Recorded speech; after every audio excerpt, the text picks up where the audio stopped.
Welcome to Welcome with Jesus Bible Study. We're going to be in the book of Ecclesiastes, chapter 4, verse 9. Two are better than one because they have a good reward for their labor. And I'm going to repeat that. Two are better than one because they have a good reward for their behavior. We have sports, people in the workplace. We are all taught the value of teamwork. Different skills can work together to achieve results. Extra hands increase the strength of our efforts and the speed of our results. God designed us for community so that by His power and with each other's help, we can compound the fruits of our labors. This is why also that Bible study is important. Fellowship is important. Coming together. Not only do we achieve our goals quicker and better, but we get the understanding of more than just one mind. One can help point out where one is either stuck and help them get unstuck, or one can see one point of view and another person can see another point of view. Minds are completely different. Different people think in different ways. So it is good to come together and put a lot of different minds together to get many different results. See, a lot of times there is more than one right answer. And when we come together, we can reveal all the correct and right answers. Because each people in life receive things differently. And where one way may work for one person, things may not work that particular way for this particular person. But when we have many different ways and many different ideas, we can achieve more people. We can gather together more people. See, it's all about building up God's kingdom.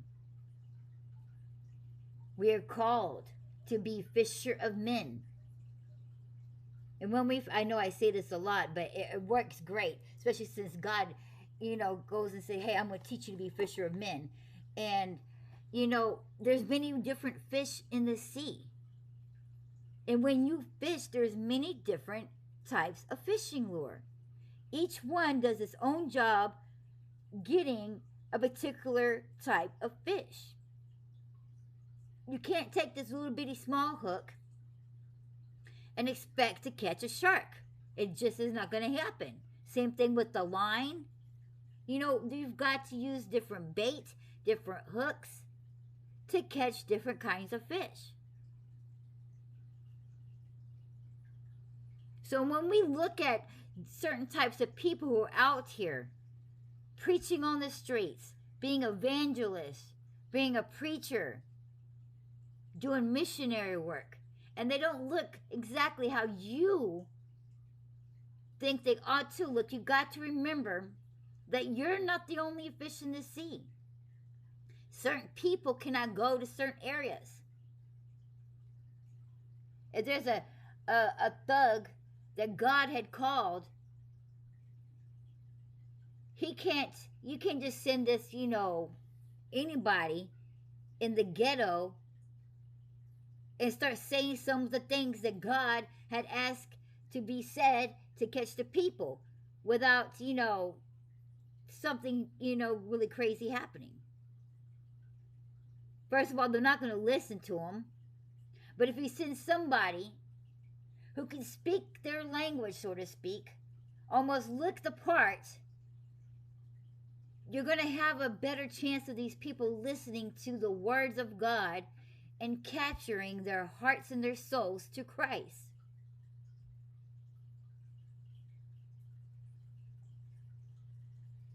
I mean, if you have like a drug addict and stuff like that, and you send this you know, this lady who ain't never, maybe never even drank Coca-Cola in her life, on the very straight and narrow, and then go and speak to some drug addicts talking about it's going to be okay. You can make it through it. They're going to laugh. Like, you don't understand nothing that we're going through. How can we believe the words that are coming out of your mouth?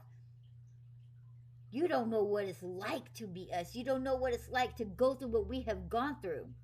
Same thing with somebody who's been, sexually assaulted or raped or something like that. You cannot send somebody in there that has no understanding or how to use the correct, appropriate words without making these people want to run away and expect them to open up so that they can realize that God does understand their pain. He knows what they went through. He knows their suffering. It takes different types of people.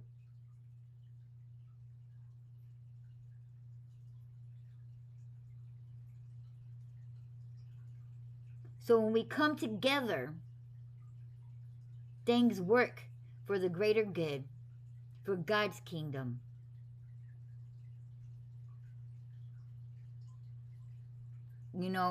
There's also the fact that you got one of the most Christian and God things to do was to be married. And that took two people. Now, I know back in the old days, they had more than one wives and stuff like that, but they also was in a time when there was a lot of people on the planet, and God said to be fruitful and to multiply. And so that was to advance the population. But we don't have a population problem right now. We've got more than enough people on this planet.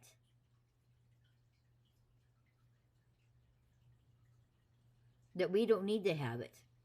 And it's crazy today that some religions actually use that as a reasoning to be marrying more than one person.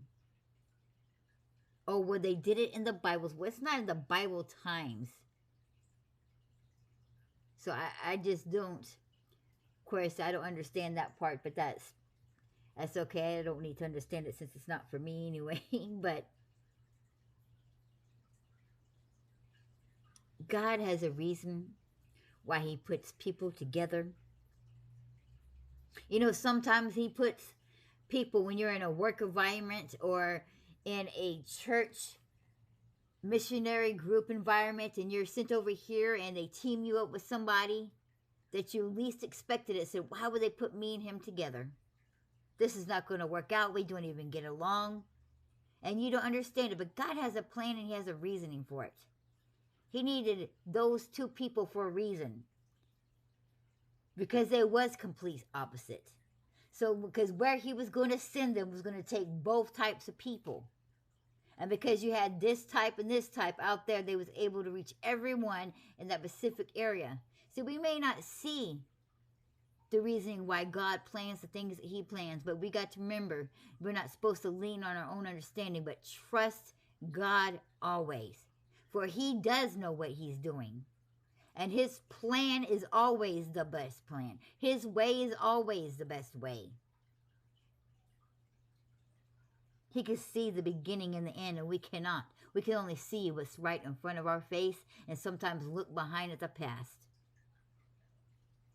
And that's why we got to put our trust in God and for the reasoning and ways that he does. And we've got to learn to appreciate each other. Whether we get along or whether we do not. Sometimes we got to put ourselves aside. It does say many times in the Bible that we are to what? Deny ourselves. So if we have a particular problem with somebody specific and we are doing something for the good of God, we need to what? Deny ourselves and our feelings. Put that aside and do what's best for what? God's kingdom and his way.